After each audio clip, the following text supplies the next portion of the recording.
Assalamualaikum warahmatullahi wabarakatuh. Pemirsa yang kami hormati, terutama Bapak dan Ibu para pensiunan aparatur sipil negara, Tentara Nasional Indonesia, dan Kepolisian Republik Indonesia di seluruh Indonesia. Kami hadir pada hari Sabtu, 27 Desember 2025 ini membawa kabar penting yang patut disimak sampai tuntas. Pembahasan soal kesejahteraan pensiun, besaran uang pensiun bulanan, jaminan hari tua, dan rancangan perbaikan ke depan kembali menjadi perhatian serius di penghujung tahun 2025 ini. Ini bukan isu kecil yang bisa diabaikan begitu saja. Ini menyangkut ketenangan hidup Bapak Ibu setelah puluhan tahun mengabdi dengan sepenuh hati dan jiwa kepada negara. Insya Allah penjelasan kami pada hari ini akan dibawakan dengan bahasa yang mudah dipahami, urut, dan lengkap seperti siaran berita resmi yang dapat dipercaya. Tenang saja, kami akan jelaskan perlahan tanpa membuat Bapak Ibu lelah mengikuti. Karena informasi seperti ini memang sangat penting dan layak ditonton sampai akhir untuk dipahami dengan baik. Realitas yang harus dihadapi. Pemirsa, inti persoalannya sederhana namun sangat menyentuh hati. Para pensiunan menerima pensiun bulanan setiap bulan, tetapi banyak senior yang menyampaikan dengan jujur bahwa kehidupan setelah pensiun justru terasa jauh lebih berat daripada saat masih aktif bekerja. Menjelang akhir tahun 2025 ini, dalam berbagai pertemuan dan forum diskusi, ada penghargaan dan ucapan terima kasih yang tulus kepada Menteri Keuangan dan Menteri Pendayagunaan Aparatur Negara dan Reformasi Birokrasi yang disebut bekerja keras menyiapkan berbagai kebijakan perbaikan. Juga apresiasi untuk seluruh aparatur negara, para hakim yang menjaga keadilan, serta prajurit TNI dan Polri dimanapun bertugas dengan dedikasi tinggi. Namun bersamaan dengan apresiasi tersebut, ada pesan tegas yang harus disampaikan di penghujung 2025 ini.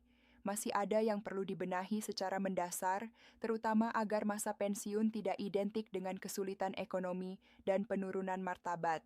Ini bukan untuk menyalahkan siapapun atau mencari kambing hitam, tetapi untuk membangun sistem yang jauh lebih baik ke depan, memasuki tahun 2026, dan seterusnya. Selanjutnya ada landasan besar yang terus ditekankan dan perlu diulang untuk dipahami bersama. Ekonomi kita berazaskan kekeluargaan sebagaimana diamanatkan dalam Pancasila dan UUD 1945.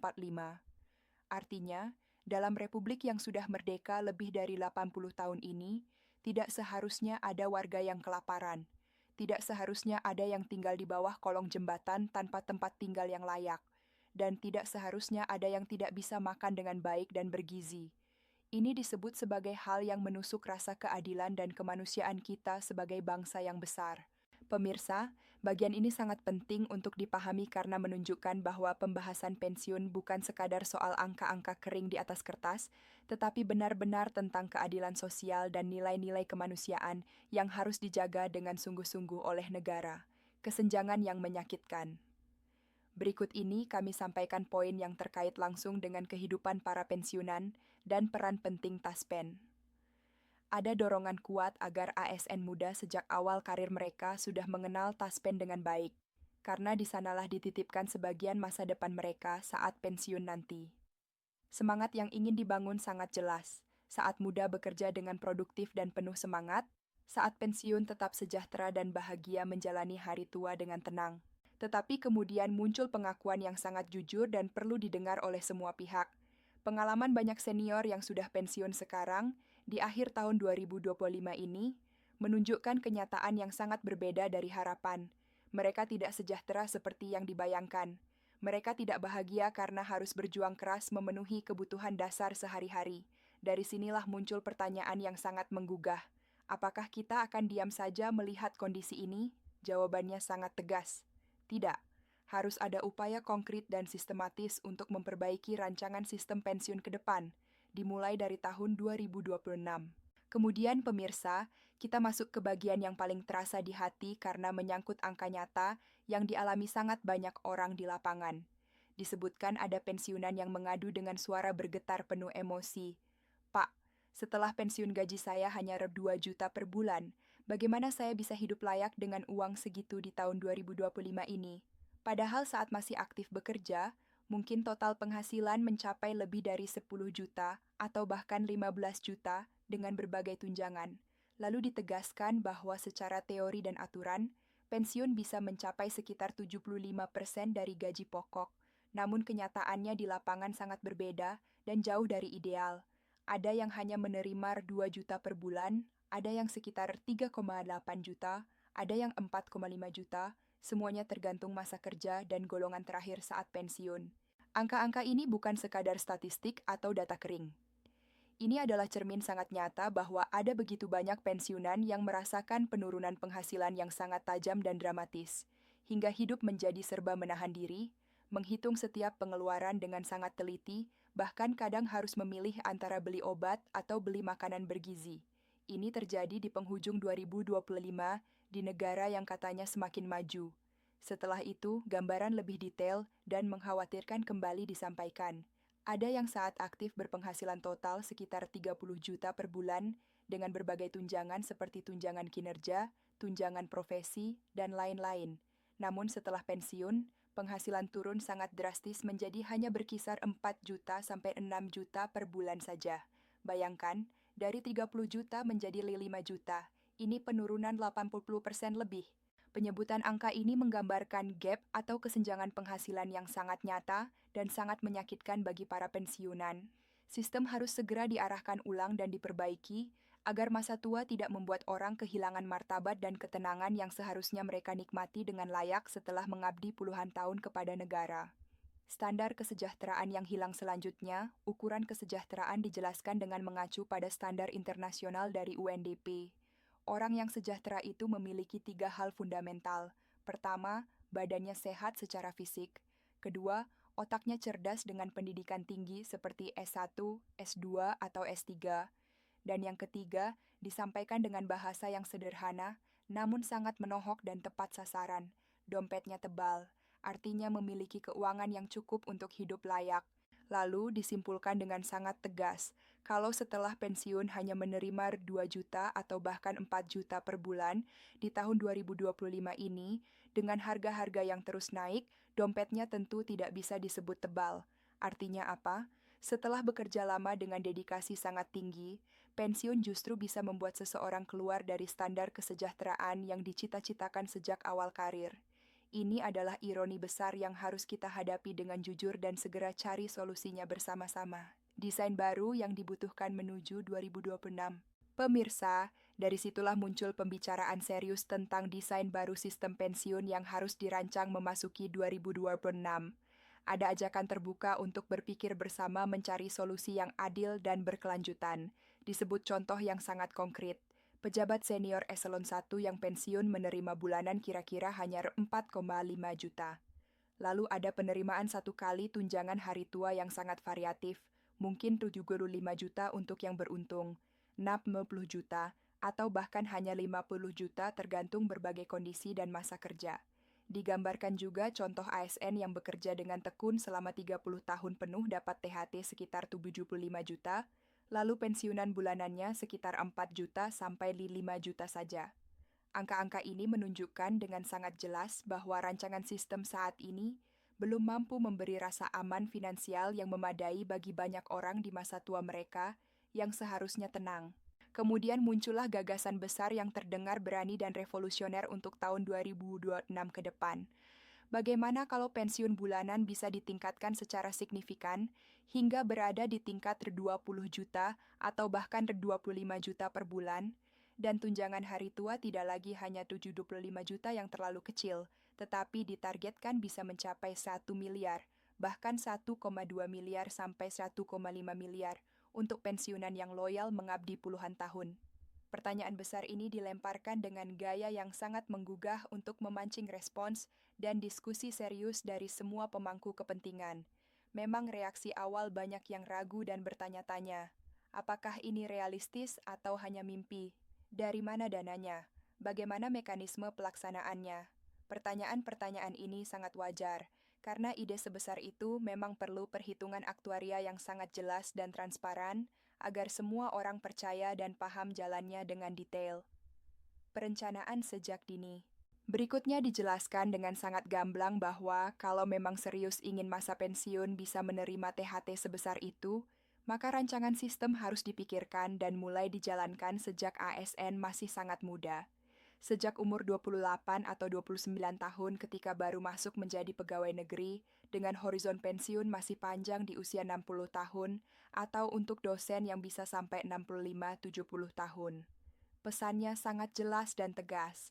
Jangan menunggu tua baru memikirkan tabungan masa depan. Sistemnya harus dirancang dengan matang, dijelaskan dengan transparan, dan dijalankan dengan disiplin sejak awal karir di tahun 2026 mendatang. Kemudian ada daftar kebutuhan konkret yang disampaikan berdasarkan catatan berbagai pertemuan intensif dan diskusi mendalam di akhir 2025 ini. Pertama, soal jaminan kecelakaan kerja yang diusulkan untuk dipisahkan mekanismenya dari yang sudah dijalankan BPJS Kesehatan agar proses klaim lebih jelas, lebih cepat, dan tidak tumpang tindih membingungkan.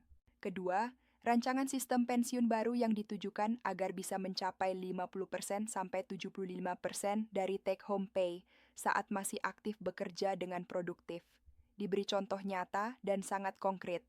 Take-home pay di Kementerian Keuangan disebut mencapai 35 juta per bulan di tahun 2025, maka saat pensiun masih diharapkan bisa menerima minimal 17 juta hingga 25 juta agar hidup tetap layak. Dari Kementerian Dalam Negeri, take-home pay disebut sekitar 30 juta, dan saat pensiun diharapkan masih menerima 15 juta hingga 22 juta. Ini menggambarkan variasi kondisi di berbagai instansi pemerintah dan tantangan besar dalam merancang desain yang adil untuk semua kalangan. Selanjutnya, tunjangan hari tua ditargetkan dan diupayakan dengan serius minimal 1 miliar untuk memberikan bantalan finansial yang sangat kuat.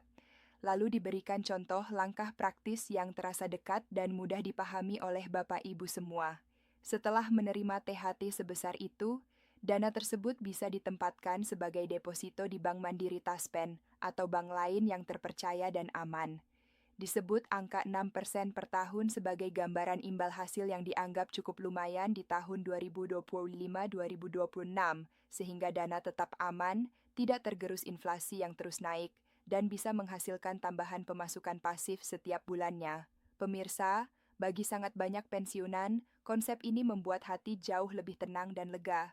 Bukan hanya mengandalkan uang bulanan yang sangat terbatas dan pas-pasan, tetapi punya dana besar yang bekerja secara aman menghasilkan passive income untuk menambah kualitas hidup secara signifikan.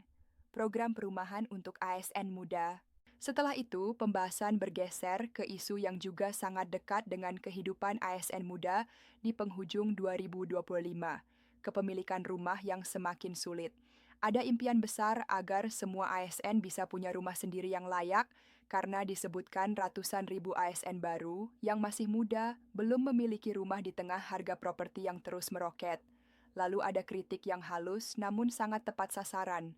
Taspen selama ini lebih banyak dirasakan manfaatnya oleh para pensiunan atau hanya saat kegiatan rutin korpri.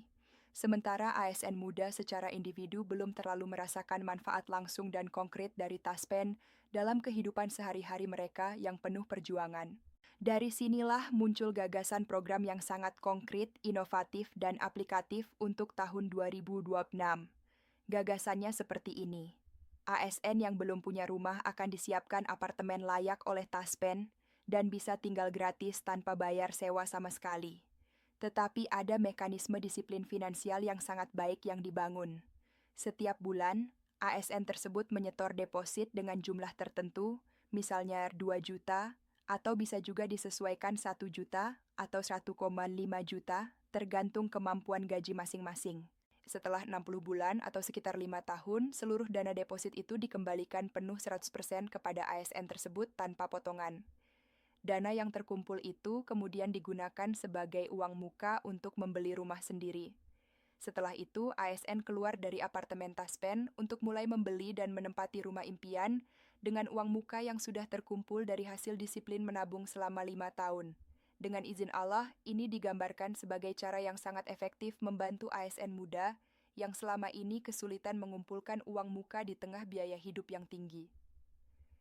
Suara hati para pensiunan pemirsa, di sela-sela pembahasan angka dan rancangan kebijakan teknis, ada suara hati para pensiunan yang sangat sering kita dengar di akhir 2025 ini dan sangat menyentuh perasaan. Ada yang berkata dengan suara lirih dan mata berkaca-kaca, "Saya tidak ingin kaya raya. Saya hanya ingin tidak merepotkan anak-anak saya yang sudah punya keluarga sendiri." Ada yang mengatakan dengan nada sangat sedih, kalau obat bulanan saja harus dihitung satu persatu, ditimbang-timbang mana yang lebih penting untuk dibeli, rasanya sedih sekali di usia senja ini. Ada pula yang tetap mencoba bersabar dan menahan diri sambil mengucap, "Alhamdulillah, masih diberi kesehatan oleh Allah, masih bisa bangun pagi, masih bisa melihat cucu bermain." Mereka berharap dan berdoa dengan khusyuk semoga rezeki terus dicukupkan oleh Yang Maha Pemberi Rezeki.